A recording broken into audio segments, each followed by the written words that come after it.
occasionally you have to do like the cold glass of water to your own face. I talk about other people getting a cold glass of water.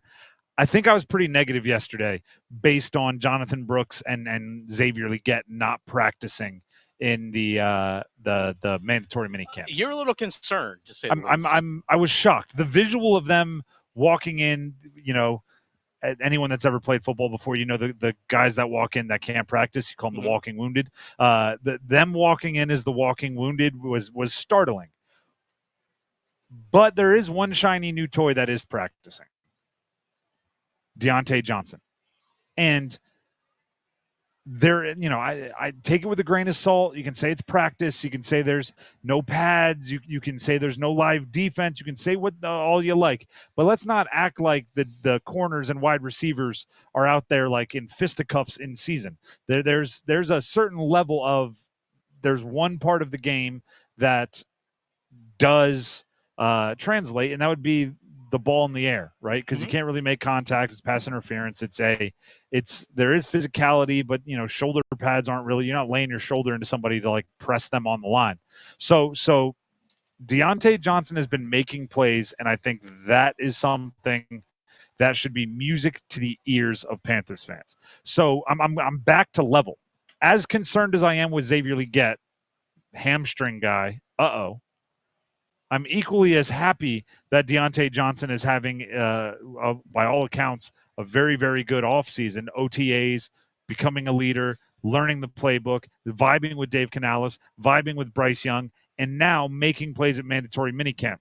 This comes straight from the Panthers team website. New Panthers receiver, the new Panthers wide receiver, made several nice catches during Tuesday's minicamp practice. But of particular interest was a late touchdown when he connected with Bryce Young during red zone work while he was covered by cornerback J.C. Horn. Okay. That's the fastest fastball look that the Panthers can give a wide receiver. J.C. Horn hasn't had time to get hurt yet, and he's really gosh darn good.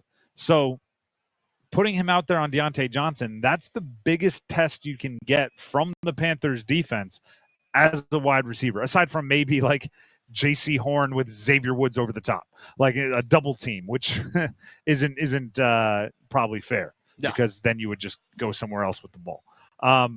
Diontae Johnson spoke to the media yesterday. This is what he had to say about how he and J.C. Horn are making each other better. Lining up and going to work, it's nothing specific about it. It's like at the end of the day, you line up and play football, and that's what we're doing, trying to make each other better, iron sharpen iron. And I'm gonna do everything I can and make his game better, and I'm sure he's gonna do the same. And by not all accounts, but by the counts that I've heard, Diontae Johnson is winning that matchup. That's important. The best news out of camp thus far. Diontae Johnson is the number one wide receiver for the Carolina Panthers. That's even with a healthy Xavier Legette. Now you hope somewhere down the line, probably not for a year or two, that flips, right? And Xavier Legette can be a number one wide receiver. That's why you drafted him in the first round. But for this year, Diontae Johnson is the number one wide receiver. He is the one that was brought in to be the Stephon Diggs to Bryce Young's Josh Allen, to be the A.J. Brown to Bryce Young's Jalen Hurts, to be the Tyreek Hill to Bryce Young's Tua Tagovailoa. These players who early in their career, and all three of those early in their career, there was some, I don't know, does he have it? Maybe. Does Josh Allen turn the ball over too much? Is Jalen Hurts a good enough passer? Is Tua Tagovailoa not athletic enough, not big enough? Then all of a sudden you gave him these stud number one wide receivers, and it's like, oh, look, let's give Josh Allen and Jalen Hurts all the money. And Tua Tagovailoa is one of the next in line with his hand out going, I would like all the money. And that's what Diontae Johnson has to be for Bryce Young, right? I actually look at Diontae Johnson and Stephon Diggs at this point in their career very similarly. Stephon Diggs in Minnesota was a guy who was the number one, but kind of. There was some sharing going on, some other receivers making plays. Adam Thielen, ironically. And he had put up 1,000 yards. He had done some good things, but Izzy made a big play or two. Then he goes to Buffalo, and it's like, oh, here's 1,500 yards, 1,500 yards, 1,500 yards. He's one of the best wide receivers in the league. Let's pay him a whole bunch of money. Diontae Johnson is in a similar situation where he was in Pittsburgh. He was good, but he didn't have great quarterback play. He made some plays. He put up some stats, but Izzy gets to Carolina, at least so far, has had a good offseason. Mm-hmm. If that translates into a good season, it's not just good for Diontae Johnson.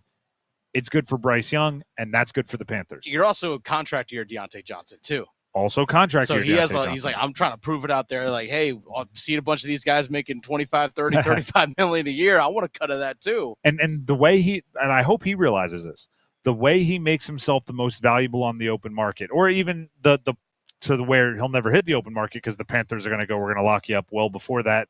We're going to match anything, and we're not even going to entertain the thought of you leaving, is by making him, meaning Diontae has to make Diontae, talking a little second person here, mm-hmm. Diontae has to make Diontae indispensable to Bryce Young. Yeah. You have to make Bryce Young look so unbelievable this year and make it feel like it's your fault that he looks that good.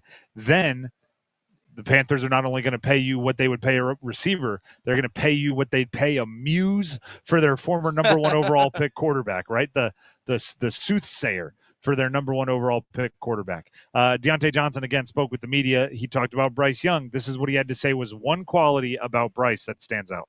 When I first met him, just the energy. Got a handshake off rip when I first met him, so that kind of surprised me. And a lot of people kind of be standoffish, trying to get a feel for you or whatnot, but not him. He embraced me, and I embraced him. So our relationship is steady growing every day. Try to be in his hip pocket, he be in my hip pocket, or whatever play I need help with, or try to tell him what I see when I'm out there running my routes, little stuff like that. That's only going to continue to help us grow. I thought it was funny. Diontae Johnson, one quality about Bryce Young, energy. He talked about later on in the media availability, vocal leader, that sort of thing. Jadeveon Clowney was asked about Bryce Young. He said, I don't know, pretty quiet. Huh. And I'm going like, well, Bryce knows who he has to be. You're a defensive player. Well, Jadeveon, you weren't around at OTA, so you weren't there to hear all of it. You're in a different meeting room. You're on the other side of the locker room. I'm going to use my vocal energy with my wide receivers over here. Let's make sure me and Diontae Johnson are on the same page. So, in recap, as worried as I am about Xavier Legette, I am that excited about Diontae Johnson based on the reports we're hearing out of mandatory minicamps. So, I'm back to square even. Back right to level